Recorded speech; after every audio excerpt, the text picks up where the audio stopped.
Oh, and it looks like we are getting started. Starting off on City Escape, there is one skip that both of these runners could go for. It is pretty risky, and the penalty for failing it is decently high, especially if you fail it more than once.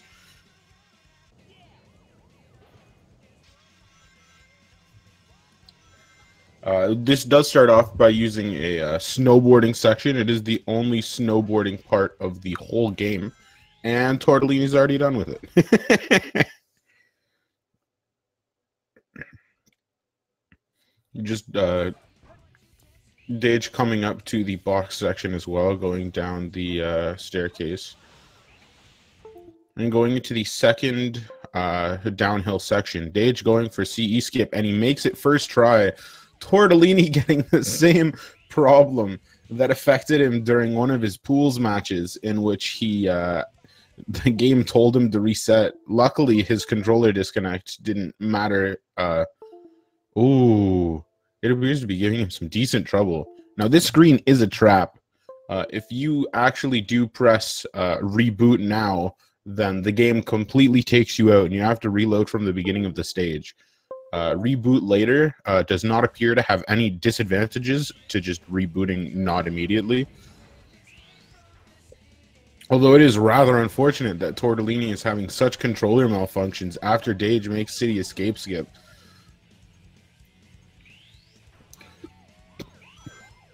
Dage finishes up with a 1:26. Pretty solid time. Like, that is easily something that a lot of runners would be okay with during a run.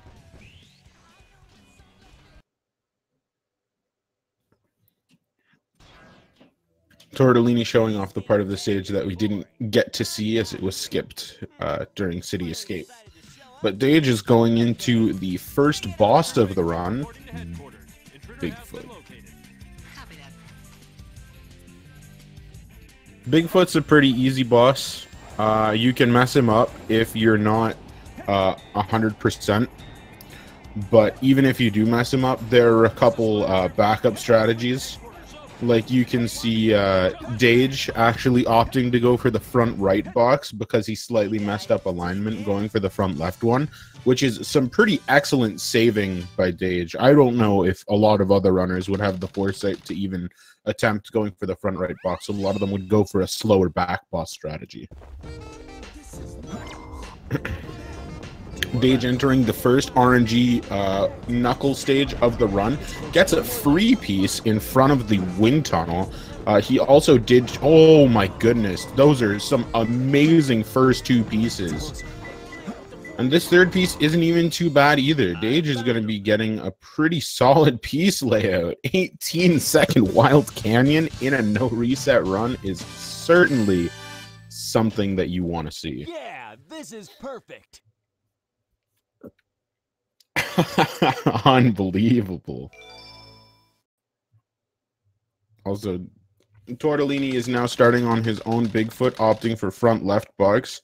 Probably going to show the intended and largely used strat by higher tier runners. Although that somersault onto the box can be a little bit annoying, he does end up getting it. Dage is now on the most difficult boss fight of the whole game. Point yourself forward and spam the action button. 12.84 is not too bad. A handful of frames behind what you can possibly get if you play perfectly, but absolutely not something to be ashamed of. It's certainly a good time. Dage starting off Prison Lane. Prison Lane is a tail stage where you control a mech. You're going to be seeing Dage doing a lot of things like jumping around corners to keep his speed, and even there is a clip that a lot of runners do. I imagine Dage does it as well. I'd be surprised if he didn't. Tortellini getting some decent RNG of his own. Not quite as good as Dage's. There was no free piece, but it was still pretty okay. A sub 30 Wild Canyon is something that I would be very happy to see in a run.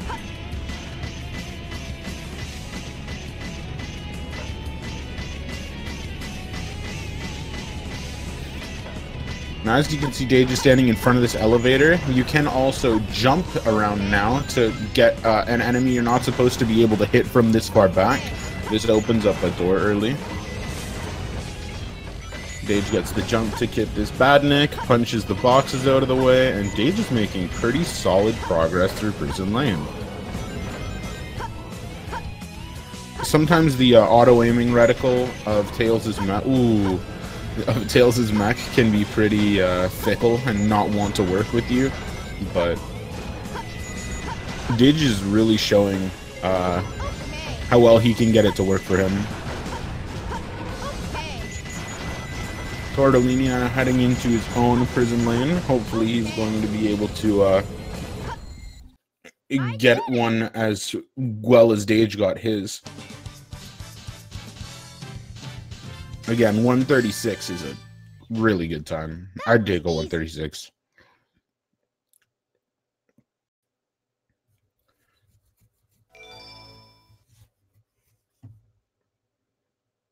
Tortellini now jumping in front of his own elevator. As Dage starts up Metal Harbor. Metal Harbor is what I like to call a spaghetti stage. There are a lot of little things that can go wrong in this stage. But the first thing you're going to see is a mistake that a lot of earlier runners make that Dage hopefully won't, which he doesn't. He handles that spin dash jump with ease and the robot section with ease as well, and picks up the light shoes. Dage, with a lot of confidence, just goes right into where the path of rings is, because he doesn't have to wait for the actual start of the path to light dash through it, showing that he knows exactly where everything is and exactly what he needs to do to get to it. Dage going for pulley skip makes it beautifully, does not even have to ride up that second pulley at all, and is right in to Metal Harbor. Coming up on the checkpoint, gonna get a 48 check. That's solid.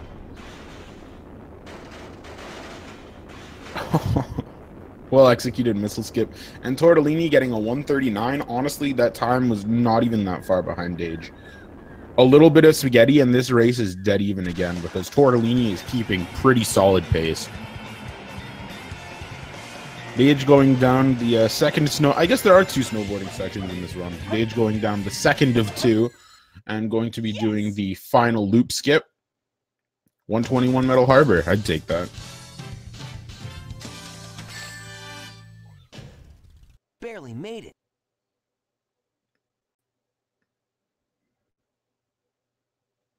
Yeah, and Tortellini makes it through the beginning difficult-ish section of Metal Harbor. That stage, the Metal Harbor is a stage that gets exponentially harder based on how much you're tilting. So if I were Tortellini, I would probably not be doing as well as he did just there. I probably would have failed it at least twice. You're comparing yourself to me? Huh.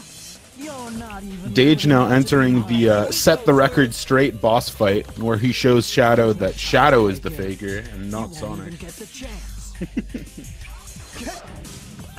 But hopefully Dage does a little bit of Dage gets a really good Shadow. He tends to. Dage is very good at this boss fight, and a sub 12 is certainly the kind of caliber that we are expecting from Dage.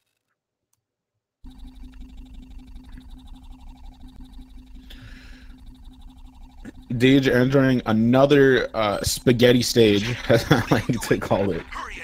Green Forest is a stage where a lot of things can go wrong very quickly.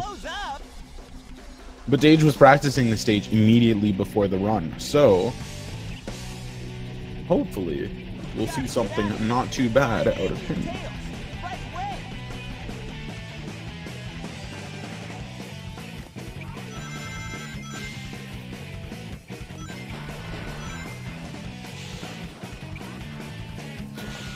This run is about just under 40 minutes.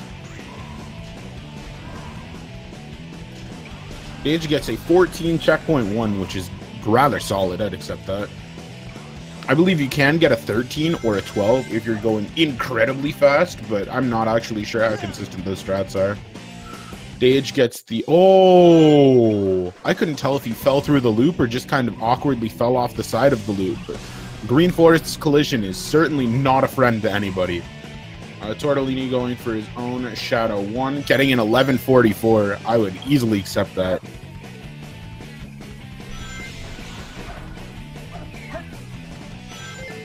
Dage does end up getting that loop skip. Oh, and he gets the mini wall climb there.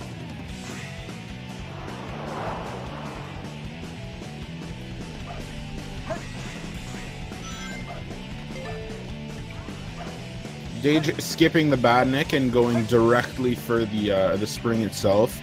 Dage lines up for wall run. He starts to get it. Let's see if he can keep it. Ooh, he falls off a little bit early. I think he is going to just save it by going off the spring by the chow box. If Tortellini does not die and also makes wall run, there is a lot of ground to be made up here. Dage going for checkpoint skip, or not checkpoint skip, but I actually don't know what I'd call it. It skips a lot of the section between two checkpoints and goes into the final loop skip of the level, getting excellent speed as he homing attack cancels through the bottom. Yes! Hits the final spring and into the last goal ring he goes.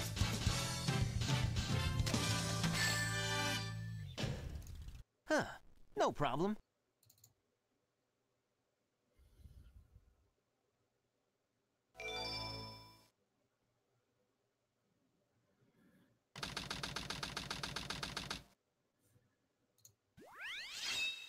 Dage starting up Pumpkin Hill. Oh, that's unfortunate from Tortellini. Sure feels haunted. Although he did have that little bit of buffer from when Dage... Oh, he's not even gonna... Ooh! That's incredibly unfortunate. Dage picks up Three Brothers Tombstone, which can be bad, but can also be good. 2 more left. That piece can really be... that piece can be a killer sometimes if you're not 100% on how to get it. It's close. 1 more left.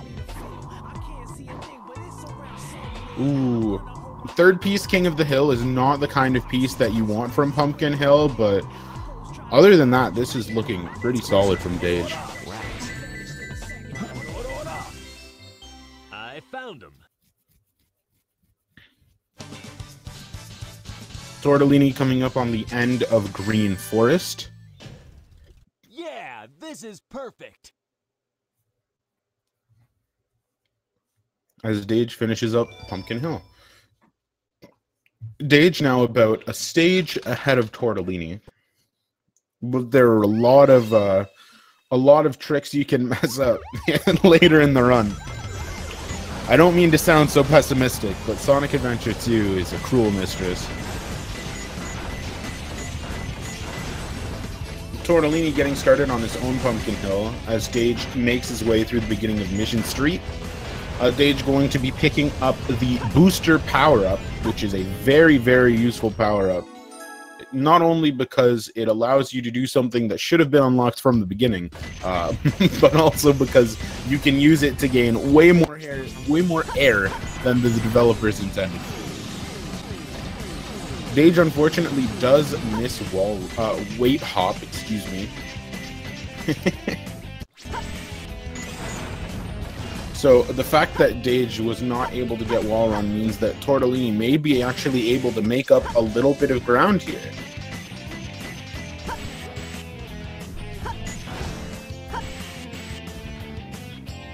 Tortellini finishes with a 38 Pumpkin Hill. I believe that was about 10 or so seconds faster than Dage's Pumpkin Hill. So that should be good. Dage pause hovers over the gate and is going to be going underneath the stage, hitting a booster, and coming up to the either the second weight hop or the walk of shame, depending on if you get it. But it does look like Dage gets it. Dage making a good cycle. Unfortunately not zero cycle because he was not able to get weight hop. But Tortellini is going to be hopefully getting a zero cycle of his own.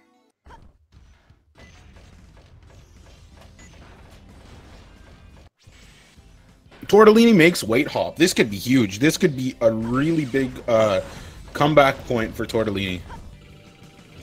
As Mission Street is a very cycle-based stage, any time that you can save could make or break your time by intervals of about 7 seconds.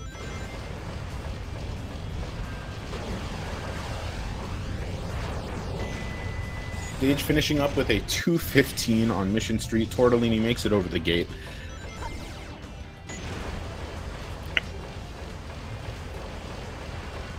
Tortellini going to be jumping under the bridge to hit the boost pad in the same way that Dage did. Stepping on the Mystic Melody Stone just to fall right onto it. Dage now entering Aquatic Mine. Tortellini unfortunately making a half cycle, but not too bad nonetheless. I do still believe he is not far behind at all.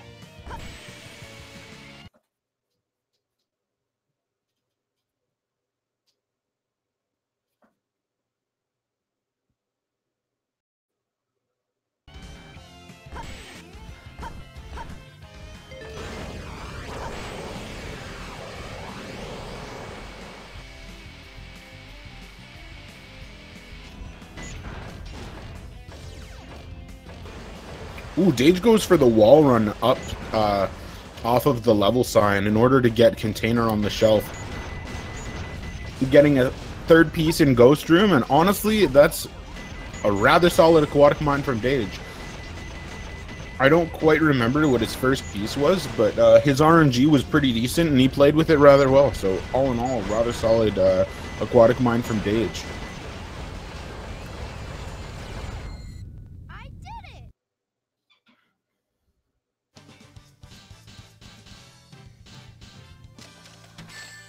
Tortellini finishing up his own Mission Street and getting started on Aquatic Mine as Dage starts the car section.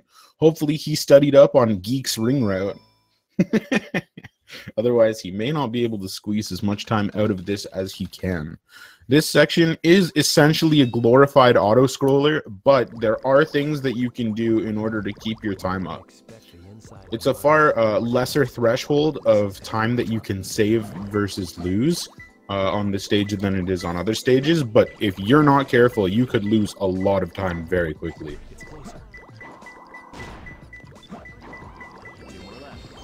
Tortellini getting a pretty solid first piece, waiting for the hint monitor to refresh. Not a bad second piece either. I believe Tortellini also getting a third piece in Ghost Room, getting the clip out instead of having to walk through it. Waits for the weight to go back down. I don't blame him. 36 aquatic mine. Not bad at all. Yeah, this is perfect.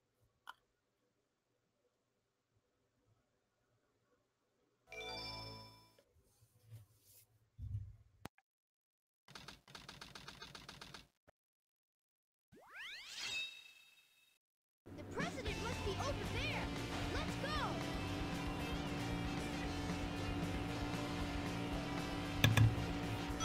Mr. Tortellini is starting on his own Route 101.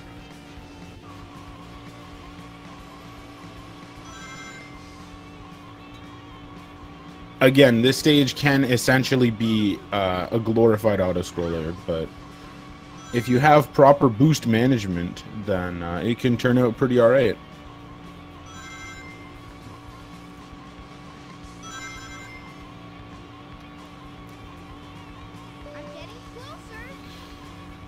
Dage does look like he's finishing up his Route 101 in pretty solid time.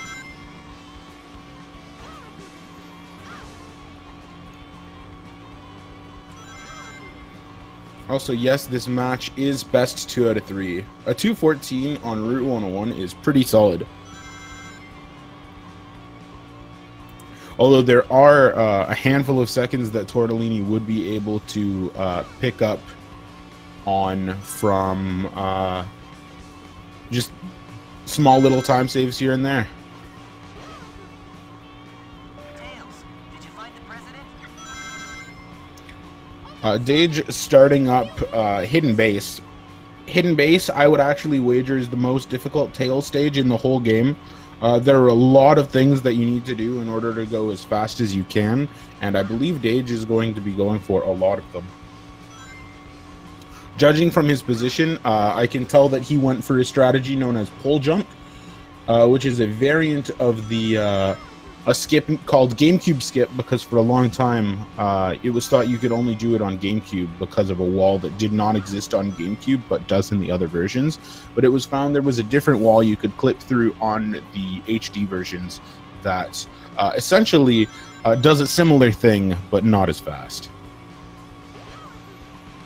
Tortellini getting the last boost, going into the last corridor of Route 101.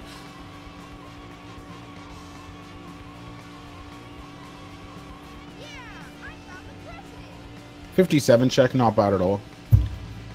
And he lines up. So it can be possible to fall down that little pit between the little platform and the door that you have to break open. But Dage getting a 113 checkpoint, showing that he's not fazed by anything that Hidden Base is throwing at him.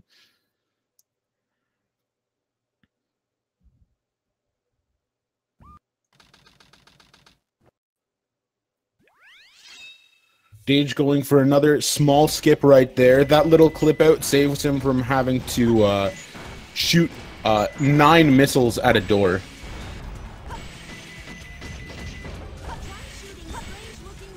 Oh, Dage does unfortunately take a death. This could be huge for Mr. Tortellini as he goes for...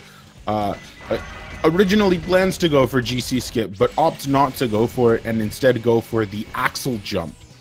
Axle Jump, a strategy named after Axel Thunder, the person that found it, and is a lot like GC skip, but cuts off less and is a little bit safer. Although I can completely understand wanting to go for GC skip and quitting out early because you don't trust your alignment, or maybe you don't trust your execution. I've certainly done that a lot of times. Ooh. Tortellini trying to land on the top of the pulley, but the game's not exactly sure if it wants him to, as it glitched him on and back off several times. Tortellini making excellent pace, only 1 second behind where Dage was at this checkpoint. Tortellini opting to go for the spring. Unfortunately, his hover does not come out. I'm not sure if that was a misinput or a dropped input by the game. Opting to jump off of the pottery instead of pause hovering like Dage opted to do, as Dage goes through Pyramid Cave. Pyramid Cave is a very strategy heavy Sonic stage, as there is essentially a strategy that you can do to speed up your gameplay at every corner of this whole stage, including multiple door steps and use of a super bounce, as the bounce bracelet is now acquired, and you can use it to do some pretty ridiculous things. And Dage does super bounce through the first key door, and we're going to see him line up for the second door skip. Attempts to just go in for it setupless, and I can't tell if he got that first try or second try, but I'm going to think it was second try. Tortellini finishing up Hidden Base, appears to be only about a minute behind Dage now. So this could end up working pretty decently in Tortellini's favor.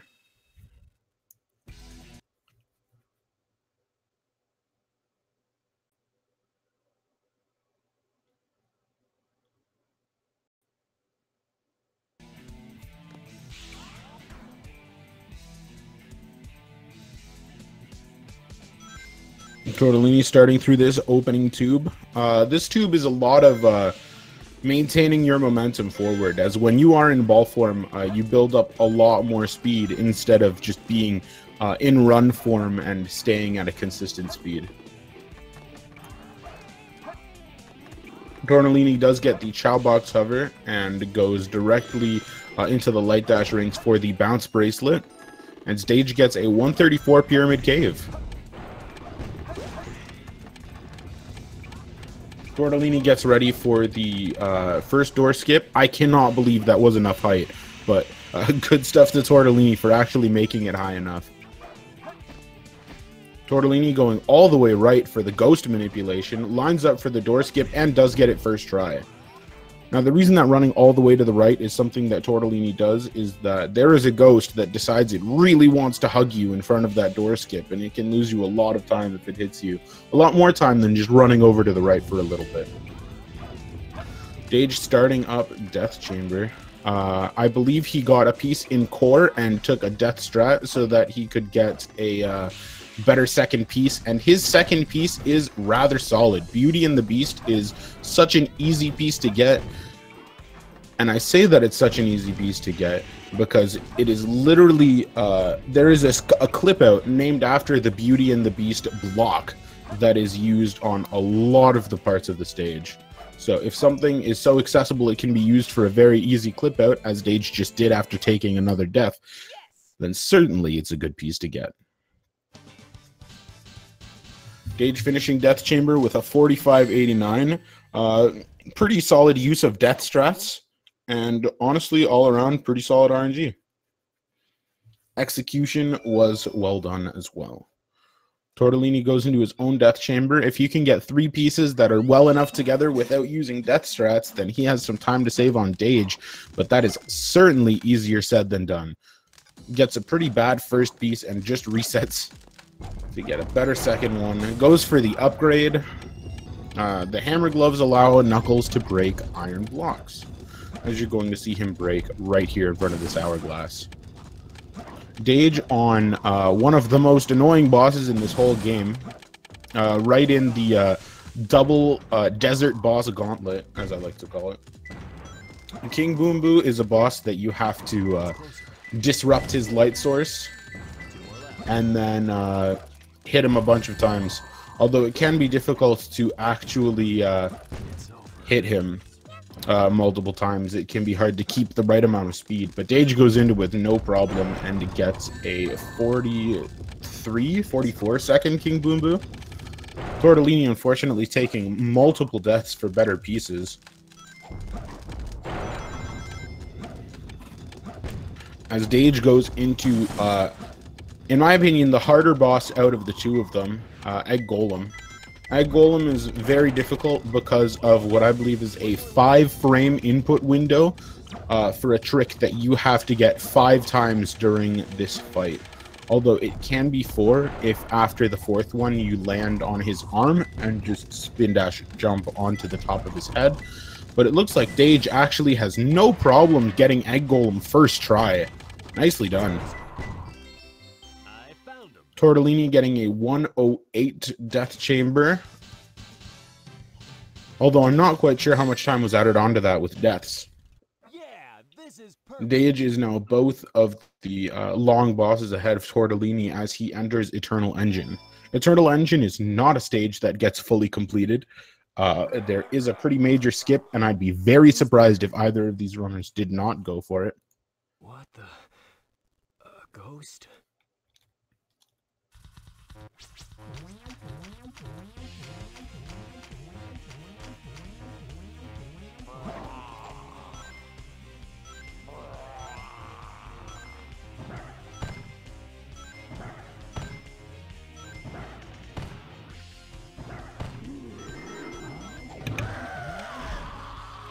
Tortellini opening the light to get King Boom Boo vulnerable. Hopefully Tortellini is going to be able to one-cycle King Boom Boo as well. Although in a race setting, sometimes the slightest thing can mess you up. And King Boom Boo is definitely a boss where one thing messing you up can mess up everything. Although Tortellini does not appear to have very much trouble with King Boom Boo as he gets a 45. Not bad at all. Dage is coming up on EE skip. Unfortunately, I have not been able to tell what cycle he's on. Tortellini gets the first super bounce. Unfortunately, he does miss the second one, but getting the first super bounce is huge.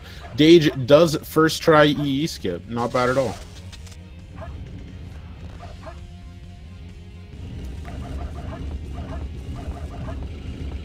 Egg Golem not being very kind to Tortellini at all. Tortellini is going to be taking the second hit of this boss in the required way, which honestly isn't even that bad. If you're already behind the boss, then hitting him the required way is nothing to be ashamed of. Again, it is a 5-frame. Oh my goodness, the hauling attack, not wanting to cooperate at all. But yeah, this is a 5-frame trick that is not very kind. And again, this is the kind of thing that the more tilted you are, the less it works. Tortellini not opting to spin dash jump off the arm and just going for the final hit. I don't blame him. Tortellini now finished with Egg Golem as Dage goes in to the next stage. I believe this is Meteor Herd. Yes, this is the last Knuckle stage of the run. So we're going to see how Dage's RNG ends up being. In front of the shortcut rocket is an incredibly good piece. Incredibly good. And I say that it's that good because you are hard-pressed to not be going in front of the shortcut rocket. The shortcut rocket is essentially the gateway to the rest of the stage. So walking a little bit in front of it to get a piece is not at all something that anybody would have a problem with. Dage getting, honestly, really solid Meteor Herd RNG.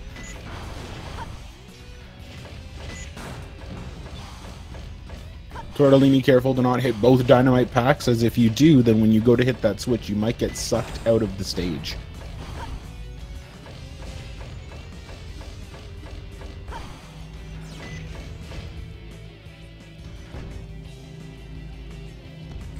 Dage going into the Rouge fight. Rouge is a boss that you can defeat in under 20 seconds, as a lot of the other ones have been. We're going to see if Dage opts to go for the ringless strat, but I do believe he does. Tortellini now very close to Eternal Engine skip as well. And Dage, unfortunately, misses the first hit of Rouge, meaning he has to watch the long fall down cutscene a second time.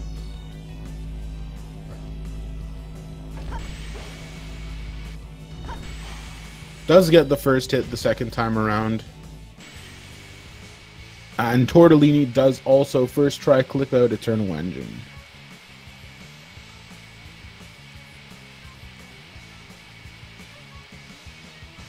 A lot of Eternal Engine is just holding the hover button and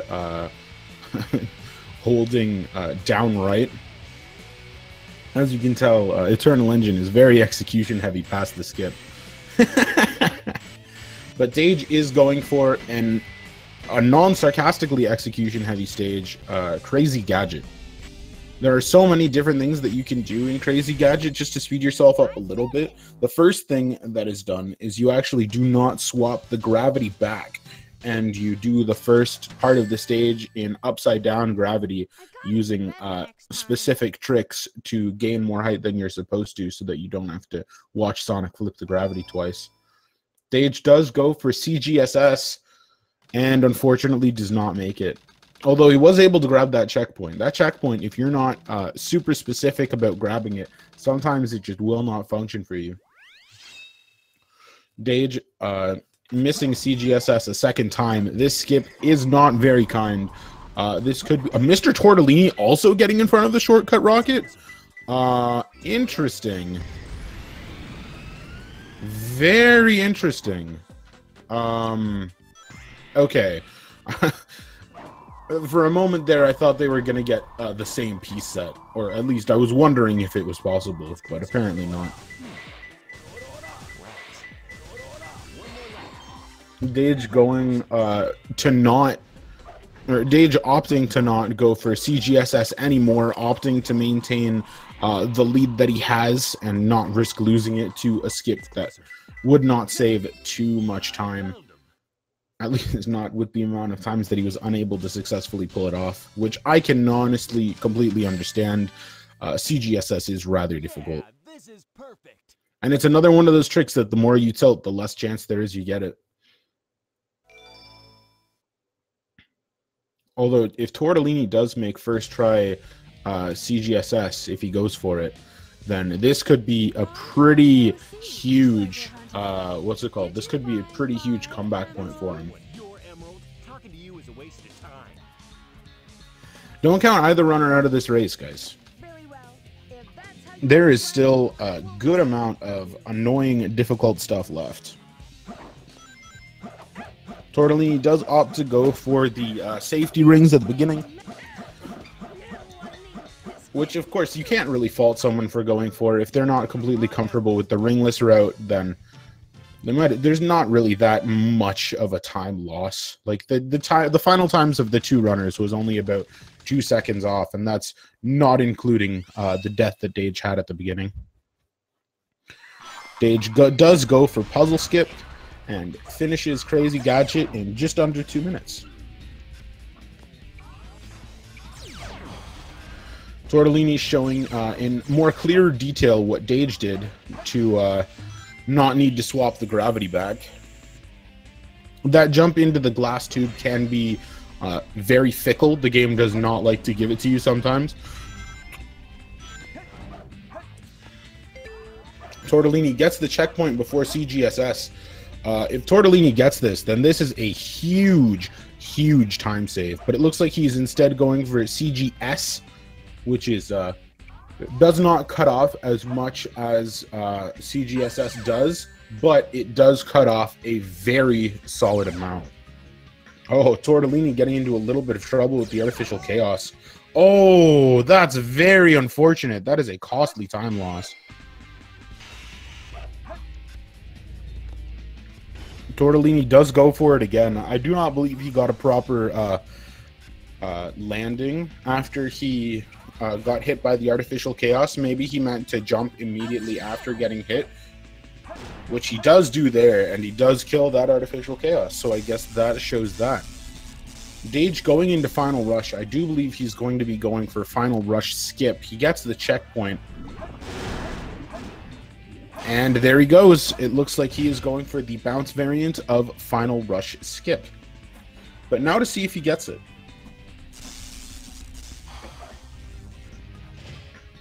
Tortellini is just finished clipping out of Crazy Gadget, and he does get a Crazy Gadget skip second try. Not bad at all.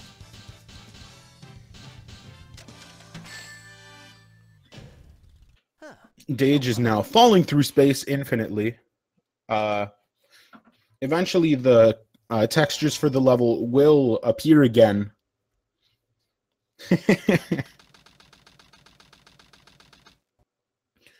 Tortellini getting started on Eggman 2. Ooh. I can't help but think Dage might be a little low. Also, yeah, Eggman 2 can be a bit of an interesting boss. Oh no, Dage is perfect. Eggman 2 can be a bit of an interesting boss because it shoots way too fast and sometimes can really get at you. I know Eggman 2 is a personal major tilting point for me, but Tortellini just hovers directly over the laser and gets a sub 30 Eggman 2. Dage going into the final boss of the game, Shadow 2, as Tortellini enters Final Rush. Now, Shadow 2 has a strategy you can do in which you just kind of homing attack Shadow 3 times, and then the third one, he's not invincible anymore, and so you just basically kill him in place. And that appears to be a very solidly executed Shadow 2 from Dage. And that is the end of the first run of Dage today. Tortellini going for his own Final Rush skip. But this match is over in Dage's favor. Or this run, anyway. This game. That was the term I was looking for. This game ends in Dage's favor.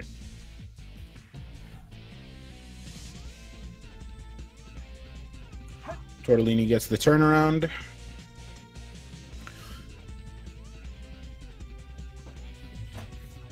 We're going to see if Tortellini has enough height and is left enough to get the skip.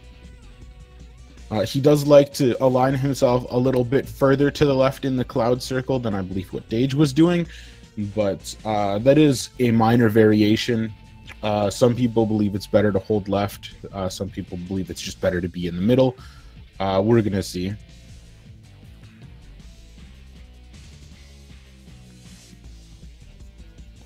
Tortellini preparing to land on top of the goal ring. Ooh, I'm nervous about how high he is, and he is too low. That's really unfortunate.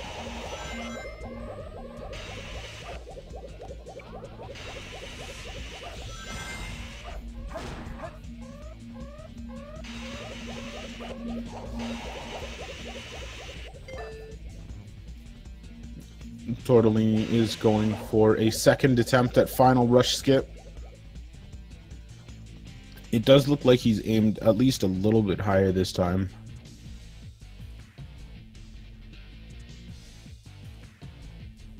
The turnaround from Tortellini will be coming up in a couple seconds. Any homing attack cancels. Yeah, again, aligning a little bit to the left. Sometimes if you don't turn around at a very specific time, then you will get hit by the very left edge of the kill plane, which Final Rush Skip desperately tries to avoid. So we're going to see if Mr. Tortellini has enough height.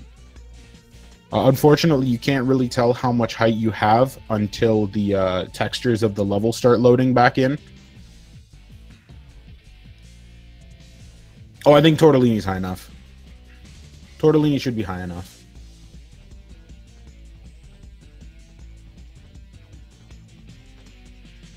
Yeah. He should land just fine, right on the goal ring.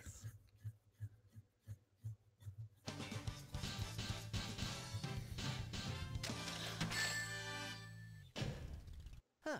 No problem. Tortellini is now entering his own Shadow 2.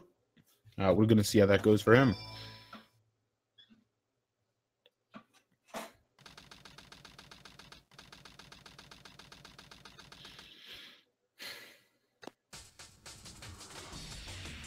Before this is over, I'll show you the true power of chaos control. Interesting that Tortellini goes for the light dash before Shadow. I don't know how many people I've actually seen do that. I'm not sure what purpose it served, but it did look like it aligned him directly behind Shadow.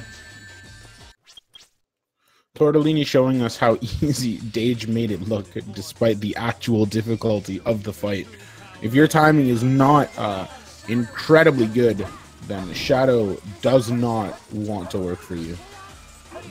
Although Tortellini does appear to have a closer rhythm on this second attempt.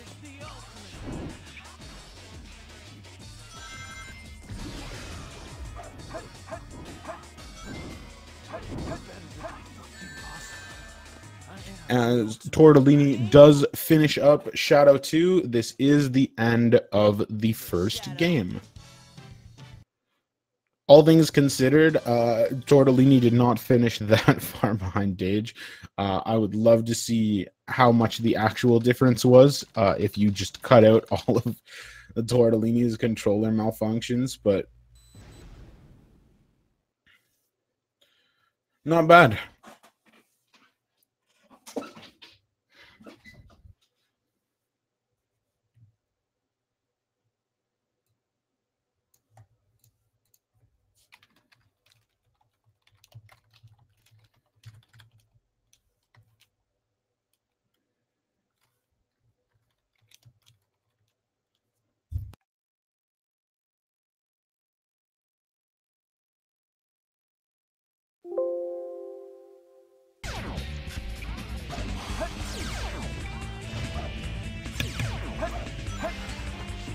Before the next race gets started, Dage appears to be practicing Crazy Gadget, which I cannot blame him for. After the amount of times that he was unable to get CGSS checkpoint, really giving Dage a hard time.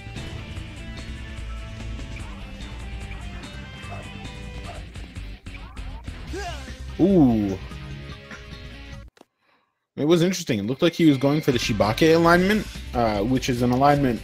I don't know if it's actually the Shibake alignment, but it is the alignment Shibake uses, and I do not know much of the Japanese SA2 scene. I've been told that is a very popular lineup spot that a lot of Japanese runners use.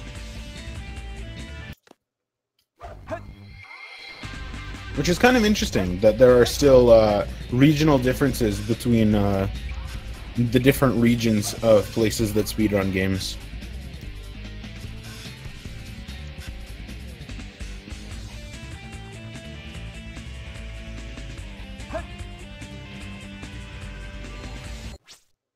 No! Yeah, Dage did get CGSS that time. So I believe Dage is going for the JP method, as his partner calls it. I couldn't quite tell if that's what he was going for mid-run, but yeah. Is this the stage you would like to go? You can change things to your liking here. Please choose a file. Is this okay with you? File select. Story select.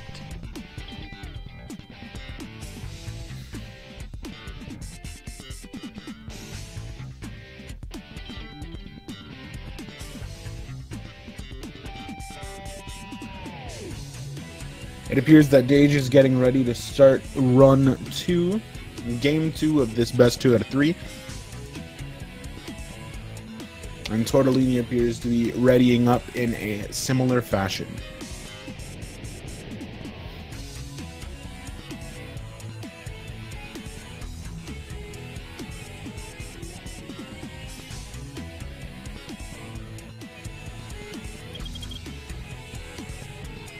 I actually could not tell which one of them had audio just there.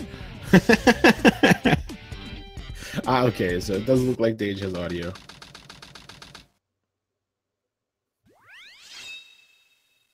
We are getting started on the second city escape. Attention all units. Oh my goodness, I thought Tortellini just had an amazing load.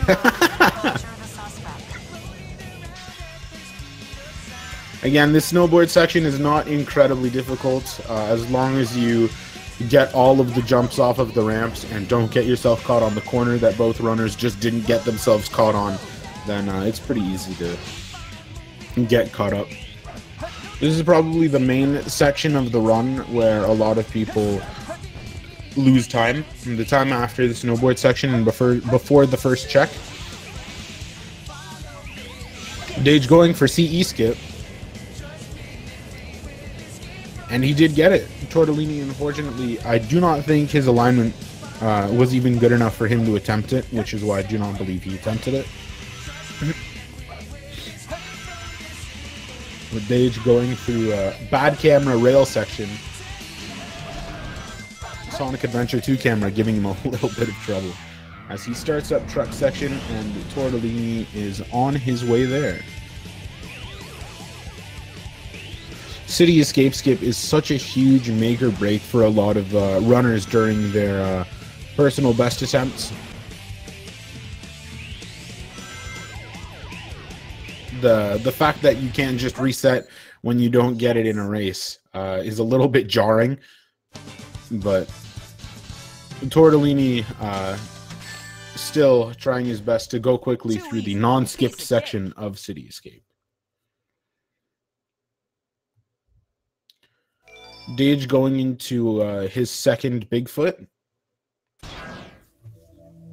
This game of tag is boring. I'm out of here. Let's see if he can get a proper box jump off of the first left box. Intruder has been located. Copy that.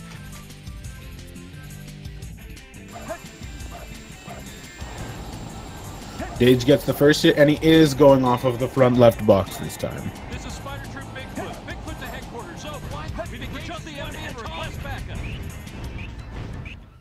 Honestly, a pretty solid Bigfoot from Dage. Tortellini now entering his own Bigfoot as Dage enters Wild Canyon. Now, Dage had some ridiculous Wild Canyon RNG last time. Let's see how his RNG is this time. There are a lot of free pieces in this stage. In the first, 4 seconds of the stage, you check for at least 5 pieces. It's closer to the left. Dage gets a not horrible first piece, but on a railway second piece can be really dumb. One more left. Oh, wow. It's closer. I'm actually surprised that the hint loaded in that way. But Dage working with on a railway really well and getting a really good third piece. That is 2 sub-20 Wild Canyons in a row This from is Dage. perfect. I'm not sure there are a lot of people that would be able to get on a railway with one spiral up air and get the hint box as well.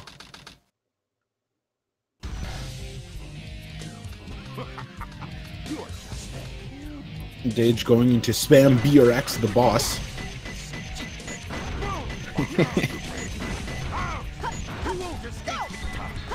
And Tortellini, Sandpit is not a very good piece, unfortunately.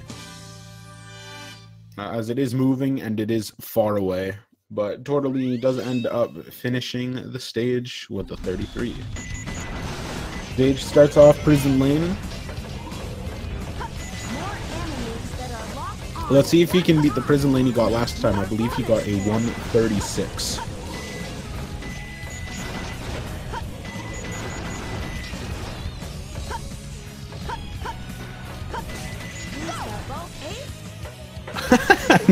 And Dage does successfully shoot Omochow to get him to stop talking. 25 first check is solid. He gets the first gate hop without too much problem. Tortellini spams B on Eggman in the way that we all know how. And Dage jumps on the elevator before 40 seconds. Spamming his rocket into the tread of the elevator, not appearing to slow the elevator down even a little bit. Dage does actually shoot through the elevator and get the Badnik blocking one of those doors again. And he goes up. I was actually unaware you could shoot that enemy through the floor. These beetles up here can shoot you down. Dage does jump in front of the beetle's shot so it doesn't hit him.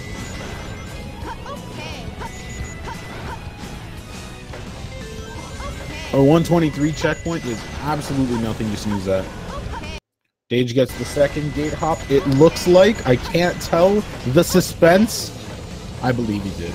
And that's a 135 prison lane. So he does barely beat the prison lane he got last time. Well done. That was easy. Tortellini going through his own prison lane. I wasn't actually sure if he got the shot through the elevator, but it's interesting that he opted not to break the boxes and instead to just jump over them.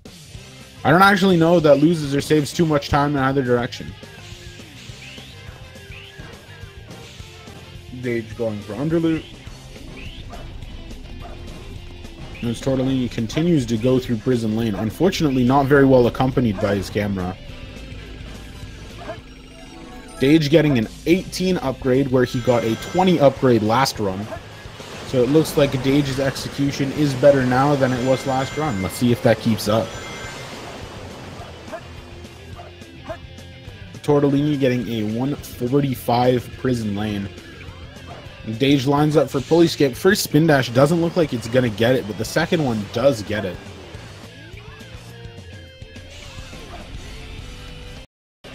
Goes into the checkpoint. I believe that's going to be a 49 or 50 check. Missile launch in 15 seconds. Fire. Gets the missile skip without too much difficulty as Tortellini starts up Metal Harbor. Dage appears like he's going to run away with this one. We're going to see how that turns out.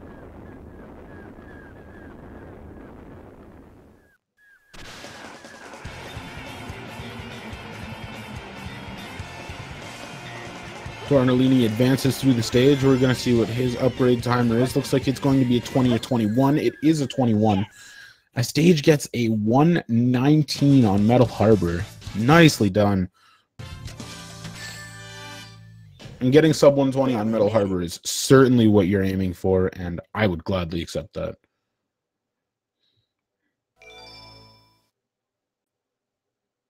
Tortellini going up the second pulley, getting the loop skip right here as Dage enters the infamous Faker cutscene for the second time. Hey, that's... That blue hedgehog again, of all places. Tortellini looking to get a 55 checkpoint, not too bad. We're going to see him go for an interesting missile skip setup. That was... I don't actually think I've seen missile skip done in that way before. But it appears to have worked out for him. He got a first try. Well played, Tortellini. Oh, Dage goes for the spin dash Shadow 1. Unbelievable. Barely over 11 seconds. Almost sub 11.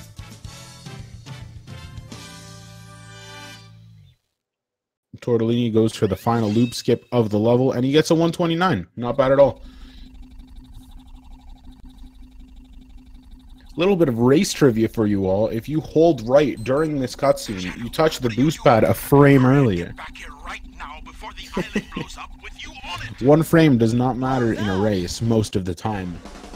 But every little thing you can do to give yourself an advantage is certainly optimal. Especially if you only have to hold one direction.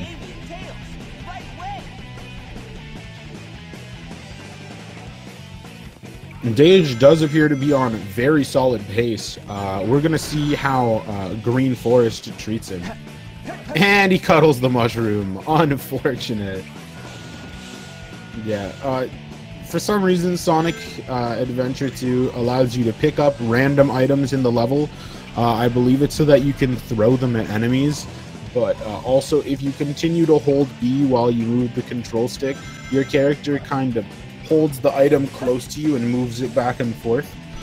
Normally this is only seen in the Chow Garden, when you hold a Chow and cuddle it back and forth, or an egg so that it can hatch faster.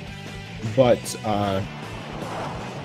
unfortunately that mushroom is directly in the optimal spin dash path, so sometimes in the middle of your good run, you just cuddle a mushroom. Dage unfortunately not getting wall run, but he does go for, he does somehow turn that into a loop skip. I'm not quite sure how.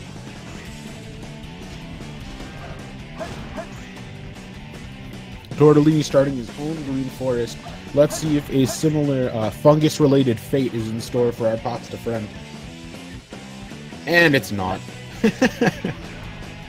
Of course, cuddling the mushroom is a once-in-a-blue moon thing, and it is kind of funny that we were able to see it in a race and it wasn't too much of a difficult thing.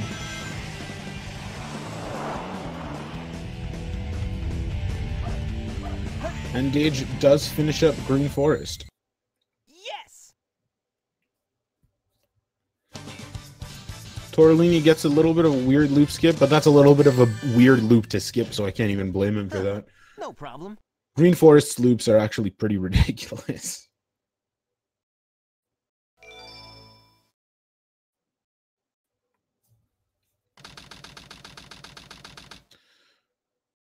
Dage going into Pumpkin Hill. Let's see what kind of RNG he can get. Tortellini not opting for wall run.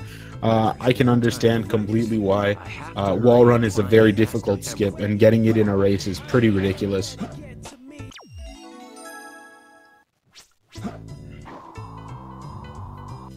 Dage unfortunately not fully able to get the upgrade text cancel, but he does get the that was a bit of a weird checkpoint skip from Tortellini. It's closer. It ended up working out for him. Ooh, Dage instantly has a third piece on his radar after the second piece, which is pretty rare considering how big Pumpkin Hill is. And a 30-second Pumpkin Hill is pretty good. I'd actually wager that's really good. A 143 Green Forest from Tortellini. Perfect. Going into a Pumpkin Hill of his own as Dage goes into the stage that separates the Knuckles stages. Mission Street.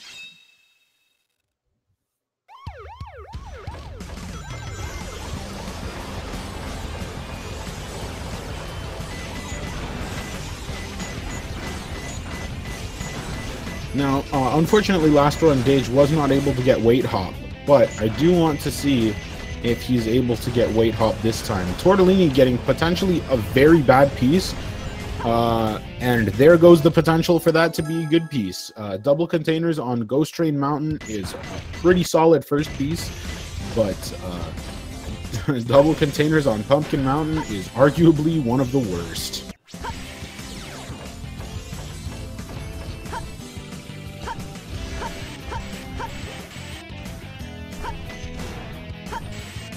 Dage snipes the Golden Beetle. The Golden Beetle, of course, the enemy in every stage that awards 1,000 points just for killing it. pretty much never used in an any percent type of setting, as Hero Story and Dark Story and all stories tend to be. But he gets it for style. He gets it for pizzazz. He does whatever he wants. Dage goes under the stage on top of the boost ramp as Tortellini gets a 102 Pumpkin Hill. Which honestly, a 102 isn't that bad. Pumpkin Hill can be really rude. Double containers on Pumpkin Mountain is a horrible piece. So taking that and turning it into a 102 is far from a bad outcome. Dage cutting off a lot of that ramp using a definitely intended shortcut by the developers. He walks over the tilting platforms. Also, I do not believe I mentioned it, but I'm mostly sure Dage did actually get weight hop this run. Dage looks to be finishing up his own mission streak, either right at or a little bit below 2 minutes. And he does get a 203. Not bad at all. Tortellini goes for his own weight hop and makes it. Slides right on top of that weight. That was a little tough. Tortellini looks like he's going to be getting a 54 first check. Attempts the same golden beetle snipe. Oh, I was a cycle behind. Tortellini gets a 48 checkpoint as Dage enters Aquatic Mine. Now, the Aquatic Mine cutscene is interesting because you can check for at least 3 free pieces, maybe 4. I don't believe he ended up getting a free piece in that cutscene or after resetting. A lot of the reason that Dage reset is because there was no radar piece for him at the beginning. Oh no, he did get 3 fans. I was just unable to see it. So Dage getting 3 fans and then behind 2 heads is pretty solid. Under the triangle skull is not a bad final piece. Dage getting a good Aquatic Mine. It did take him 1 reset, but I found him.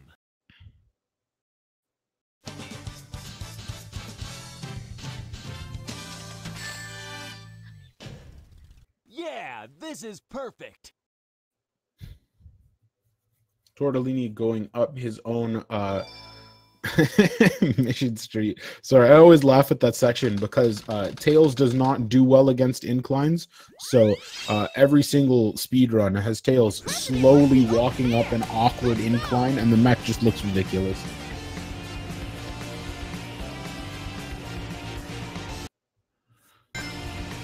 Dage starting into his second Route 101 as Tortellini gets a 216 mission streak.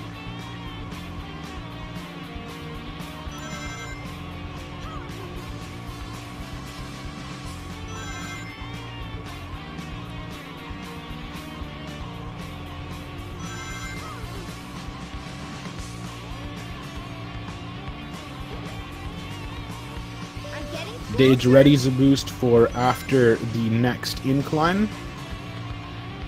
As really the whole point of Route 101 is to just use a boost after you hit an incline or a car. I do not believe I saw any free pieces from Tort, but we are going to see what Tort's first piece ends up being. Oh, I see a piece up there. I'm not sure Tort saw it. Okay, he does end up seeing it. There are a lot of pieces that you can miss in that top section.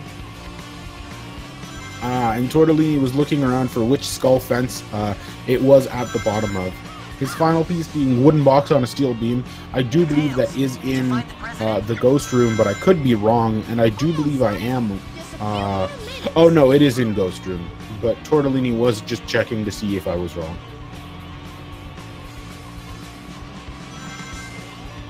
Unfortunately, this is a pretty horrible spot because the camera does not like you, so Tortellini took a little bit of time to make sure that he wasn't just gonna drill dive all the way back down to the floor and lose a decent amount of time.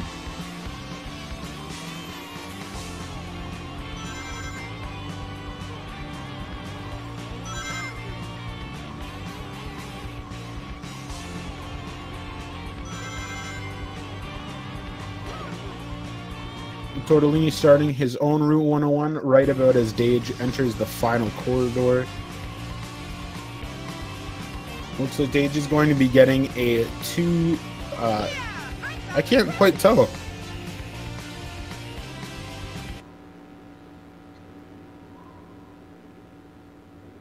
We got 214, 215. Yeah, 215. Again, there is a handful of seconds that Tortellini could potentially save on Dage, but it all depends on how much they study Geek's ring route.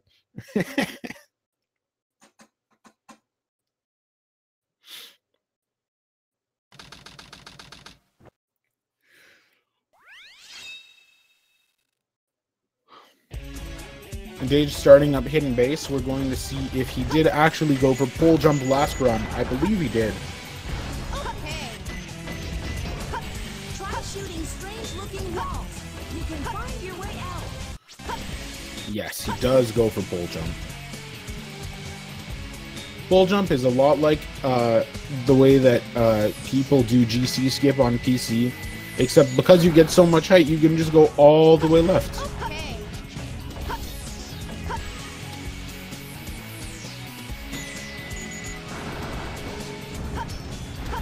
Okay.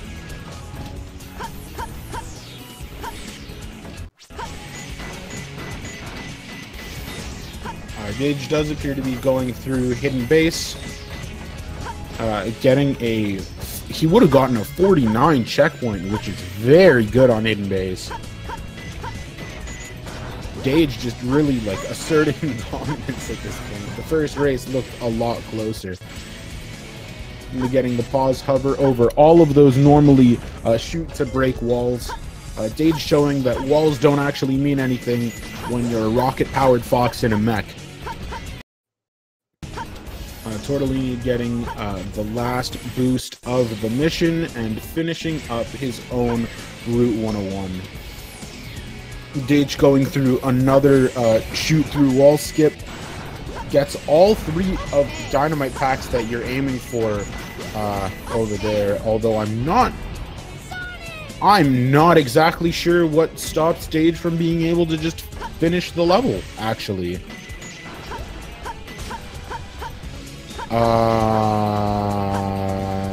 I'm very confused about what just happened, but that is very good for Tortellini. As Tortellini now starts his own hidden base. Dage again gets the 3 dynamite packets. We're going to see if... Okay, now that time they cooperated.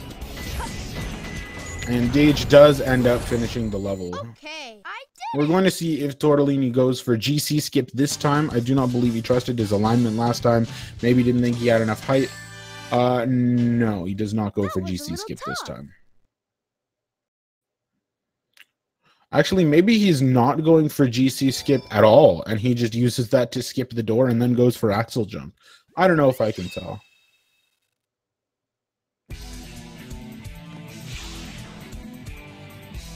Dage starting on Pyramid Cave, hoping to maintain a lot of his speed in the early portion of the level, followed up by an hourglass jump. Gets a 12 first checkpoint. Did I see that correctly? That's pretty solid. Like, that's really solid.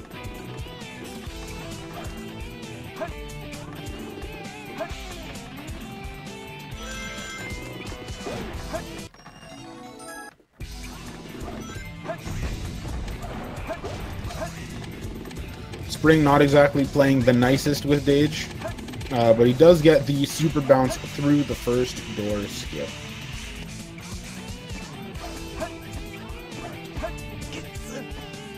Dage unfortunately not able to get set up his door skip and gets hugged by the ghost as Tortellini goes for his own 3 wall skip.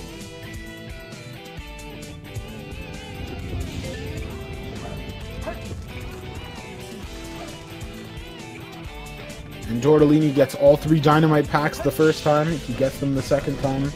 As Dage does end up doing snake skip very well. At least as far as what I could see. Tortellini getting a 154 hidden base. Not bad at all.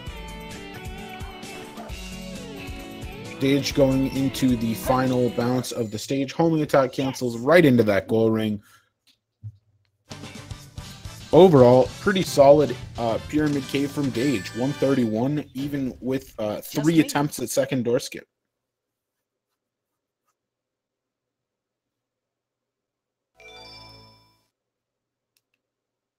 Tortellini going through his own first tunnel as Dage starts off Death Chamber. Now, last run, Dage had to take multiple deaths for Death Chamber to play nice with him in regards to RNG. Dage gets the hammer gloves. I'm not sure if that means he got a good first piece. I believe it does. It looks like he's going straight for core. Looks like he got embarrassing place. It's over. And he takes the death in core, of course, a respectable play. And he gets a yellow key in red room. Roasted keys, unbelievable. Roasted keys is one of the best pieces that you can get in red room. Unfortunately, I can't quite read what his third piece was, but it looks like it's serviceable enough for him to just go for it. Tortellini, I do believe, got first try, second door skip, and goes right through this tube. It's closer. Dage getting flattened Eggman and finishing off Death Chamber in 43 seconds with only 1 death, which is incredible. Yeah, this is perfect. Tortellini lining up for the snake skip. He lines up way higher than I expected him to, but it ends up working beautifully for him as he makes it first try. Unfortunately, Spin Dash is a little bit too far in one direction, but doesn't turn out to work out too poorly for him. Ghost? Dage going into King Boom Boo for the second time. We're going to see if he does it as well as he did the first time. He did get a sub 40 second... No. He got a 42 or 43 King Boom Boo. I'm not sure how he just died, actually. Oh, I think he went for Fireball Skip. Very gutsy.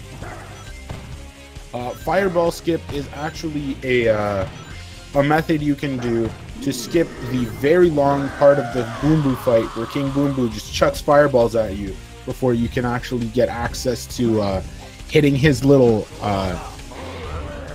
friend behind him that holds the hourglass that turns the light on. A very ambitious skip attempt. I'm not actually 100% sure how close he was to getting or missing it. I don't think I actually saw the attempt. Also, Mr. Tortellini getting a pretty solid first piece. Triangle Flame is not the worst second piece in the world. Dage gets started on Egg Golem. He had a good Egg Golem last time. Let's see if he has just as good of one this time. Gets slammed by the hand. Dage is 3 for 3 on super bounces.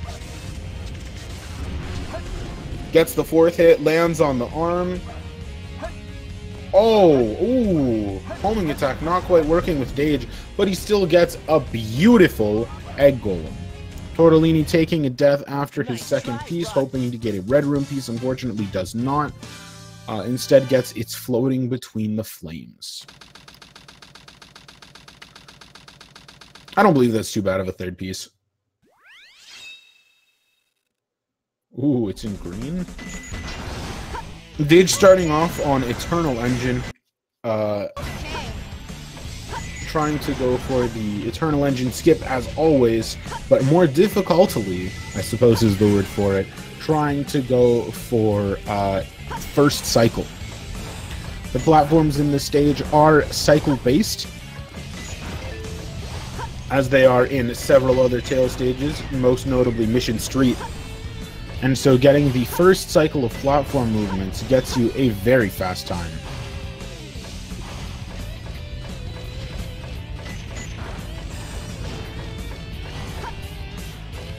Tortellini now starting on his own King Boom Boo. We're going to see if his King Boom Boo turns out to be as good as Dage's. It doesn't look like he's going to be attempting Fireball Skip, meaning there is at least a little bit of time to be made up because there's no error margin for a trick you don't go for.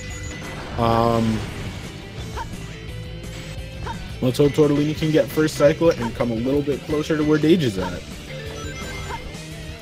Although that Egg Golem is going to be rather difficult to match.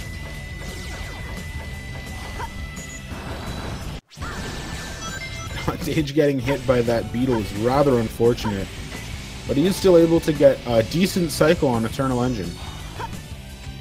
Here he goes for the clip out, does get the first try clip out, and it looks like he's going to be doing EE skip without too much trouble. Tortellini finishing up King Boom Boo with a similar amount of trouble, although Egg Golem could prove to be incredibly difficult. Honestly, I wouldn't be surprised if Tortellini just kind of fought this boss the intended way. Super bounces are very rude. Oh, it looked like he almost got a super bounce there. Waiting for the back plate to extend. Egg Golem can be very rude in terms of not wanting to extend its back plates until after it started turning away. Tortellini getting a couple super bounces. I don't believe he was planning on going for them, but he just tried them to try them, and it ended up working. Tortellini unfortunately facing the front of Egg Golem, where I believe he would want to be facing the back, waiting for Egg Golem to double hand slam. I suppose that is better. Landing on the arm, but not going for the spin dash jump, instead of just jumping onto the back plates of the Golem himself, and finishing up with a just over 1 minute Egg Golem. Dage coming up on Meteor Herd, in front of the shortcut rocket? Seriously. It's closer. 2 more left. That is the third in front of the shortcut rocket that we have seen in this set. Unbelievable. I misread that hint as floating stone above a moon for a moment, but he did get 2 stars and 1 moon, which is remarkably similar to the 2 against 1 hint that Mr. Tortellini got last round.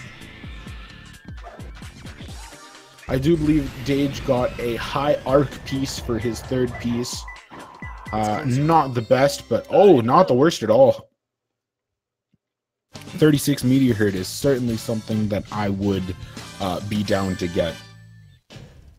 Yeah, this is perfect.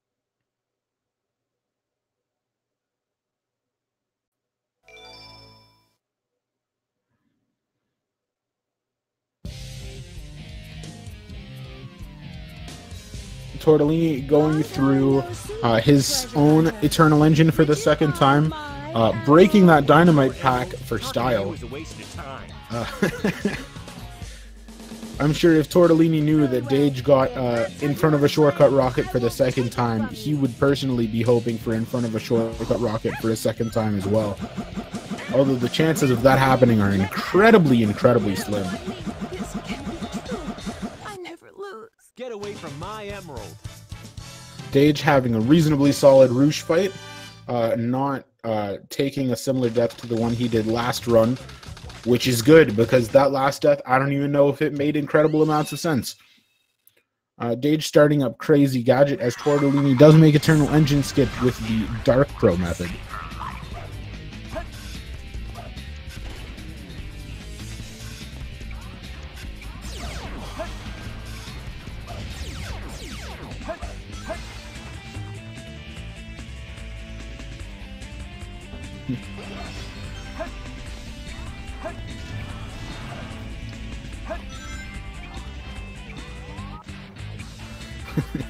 Dage, despite getting good Emerald RNG, is not getting very good checkpoint RNG, as that checkpoint decided it absolutely did not want to give him the time of day.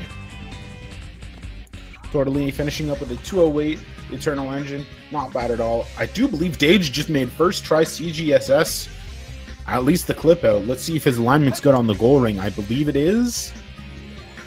No. Yes. And it is.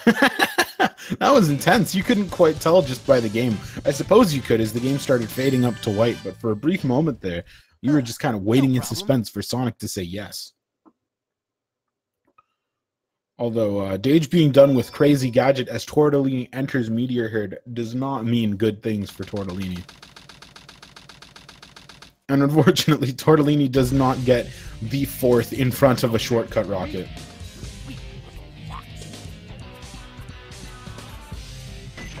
Tortellini having to go all the way back down for a second piece. Normally this does not mean good things for your third piece, as Dage tries to finish up Eggman 2 as fast as he can. Ooh. Okay. Unfortunately, I did not quite catch that third piece that Tortellini got, but it looks like he is going up. Ooh, is that radar's not even dinging? Oh, never mind. It's in the containers. Okay. I was like, ooh, does he have an arc piece? And he gets the same third piece that he had last time.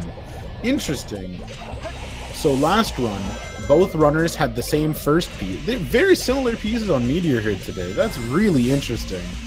Tortellini getting the same third piece twice, Dage getting the same first piece twice, and both runners getting the same first piece on the first run. Dage, I believe, is just gonna kind of take the final rush skip fail that he had.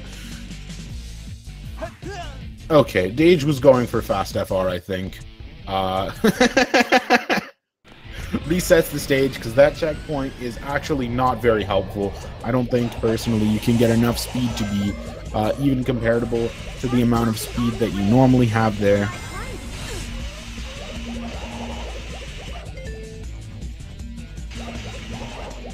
Dage does go for fast FR, gets the proper jump off, and Tortellini kills Rouge right as the ground opens. Ooh, Dage might be a little low. I don't know why. I feel like Dage is low here. I'm a little bit nervous about it, but we're going to see how low Dage is as Tortellini starts up Crazy Gadget.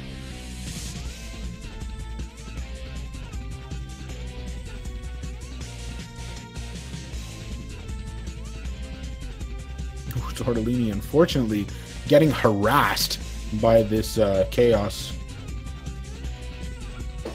as he goes through Crazy Gadget, hoping to make up time wherever he can, hoping to get first try CGS.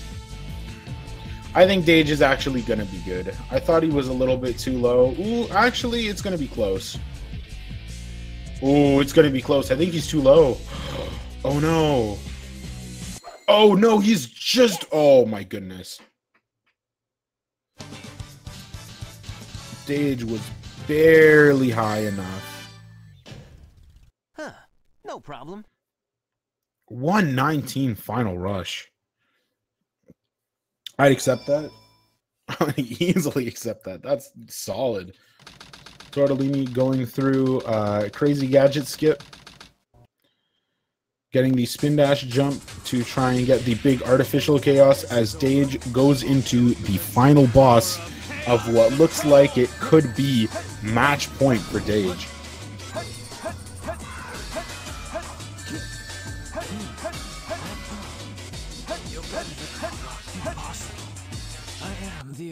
Tortellini does get CGS first try as Dage gets a very good Shadow 2. Dage does take it 2-0 over Mr. Tortellini, although this was well fought from Tortellini as well. Excellent stuff by both runners. Well played all around. I honestly can't even comment on this. Like, this is just good run by both players. Awesome job, Tail. Yeah.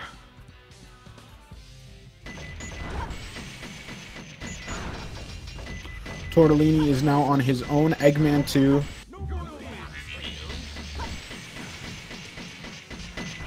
Hovering away from Eggman's giant death laser.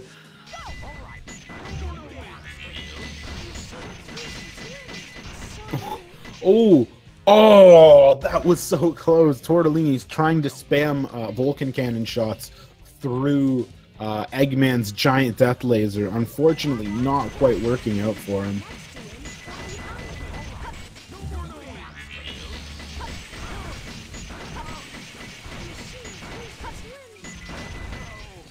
Tortellini only a shot or two, and there goes Eggman 2. Tortellini now going into final rush.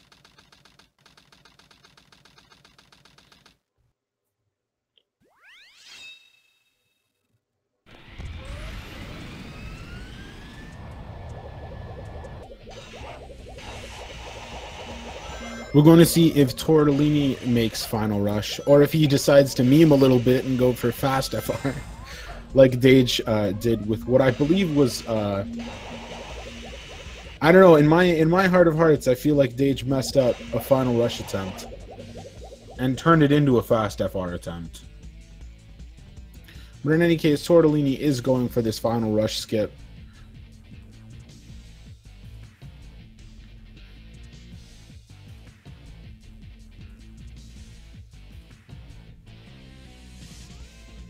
He gets the turnaround, goes for the homing attack cancel, aligns on the left side of the cloud circle, and we're going to see if this is high enough. Because that's the thing about Final Rush. You want to be in between the sweet spot of high enough and low enough, but if you're too low, you just die. The only penalty for being too high is you lose a little bit of time.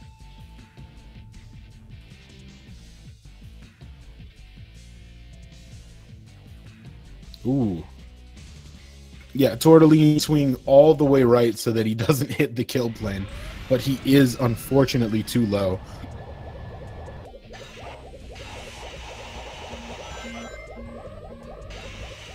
Tortellini going for his second attack on final rush skip.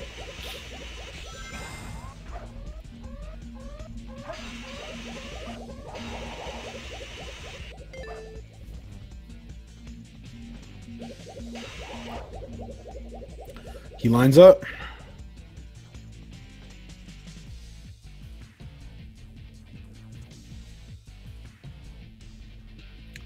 I'm going to be turning around soon.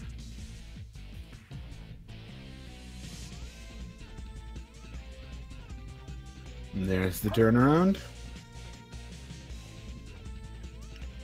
Gets the homing attack cancel. Still on the left of the cloud circle. Hopefully that doesn't put him nearly as close to the kill plane as it did last time.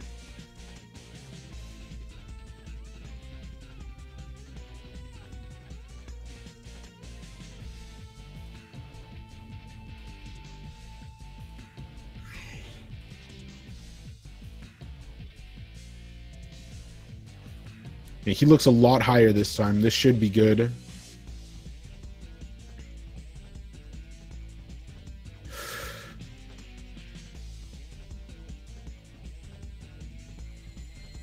There it is.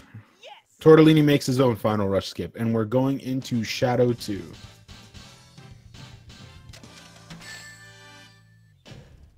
Huh. No problem.